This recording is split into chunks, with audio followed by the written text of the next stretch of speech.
I don't need this type of scare.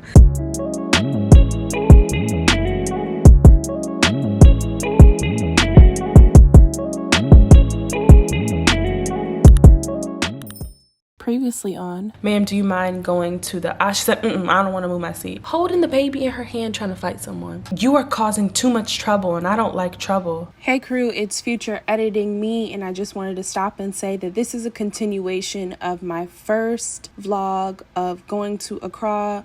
This is part 2, so stop if you haven't watched part 1. I'll link it right here. Watch that and then come back to this video. So let's get back into the vlog. Hey guys, the food was wonderful, but my mouth is on fire. I don't know how people eat spicy foods. Like, I was talking to one of my friends and he likes spicy food, and I'm like, how do you enjoy it with your mouth being on fire? Like, whew.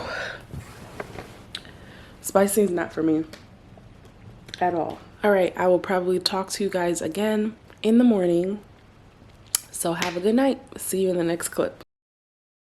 Hey crew, so nothing went as planned as far as what I told you when I last spoke to you, which was last night. I told you that I was supposed to go out with a crew member and that didn't end up happening, but it actually did. We went out late and went to like a lounge, which was really nice. It was a nice experience. I really enjoyed myself.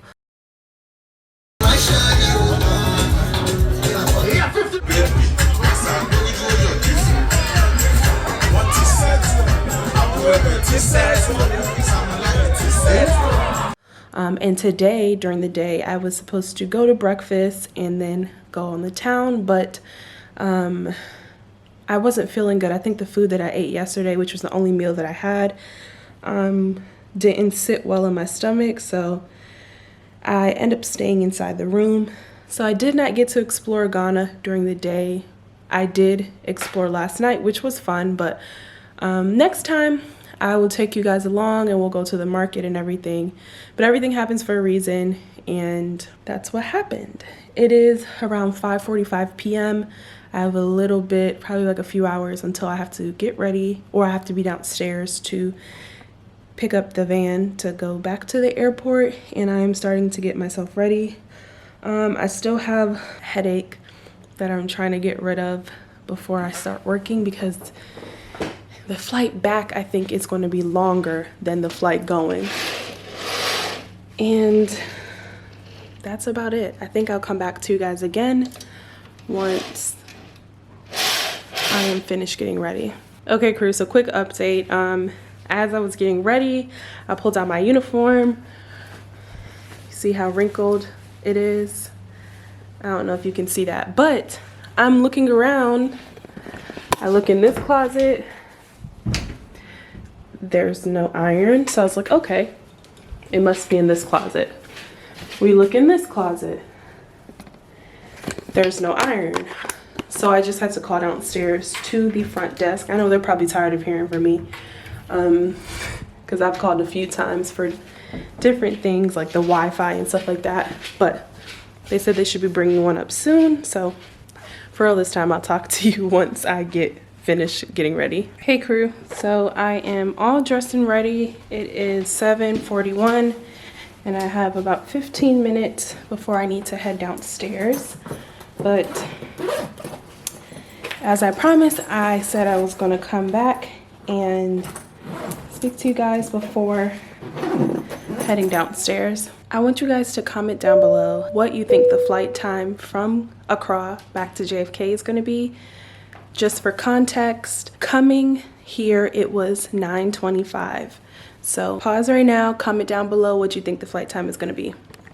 But other than that, I will speak to you guys again hopefully when we get on the plane, and we'll go from there. DJ, hold up. Yalla baba yalla. Continental. Do it if you think you can. Do it if you're better. Hey crew, so I just noticed that I never came back and told you how the flight from Accra to JFK was. It's so many days later, but we have to close out this vlog. The boarding process was seamless. They had workers from the airport in Ghana that were on the plane pretty much for the majority of boarding, helping passengers put up their bags and stuff like that. So it was so smooth in comparison to going to Ghana.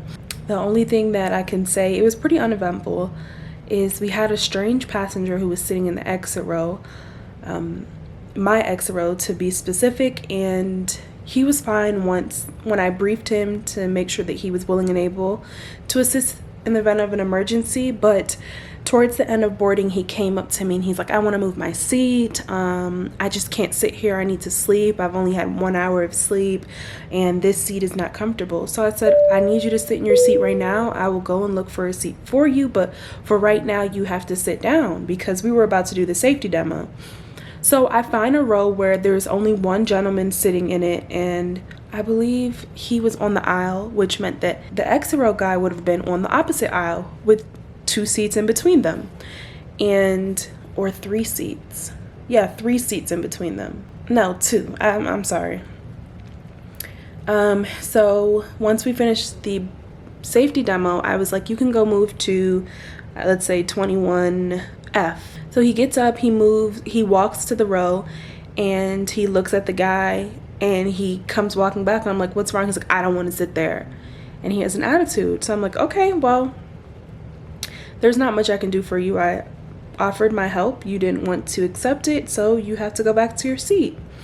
So he slept pretty much the whole flight, and when we landed in JFK, we're deplaning, and this man has the blanket over him, and he's not moving.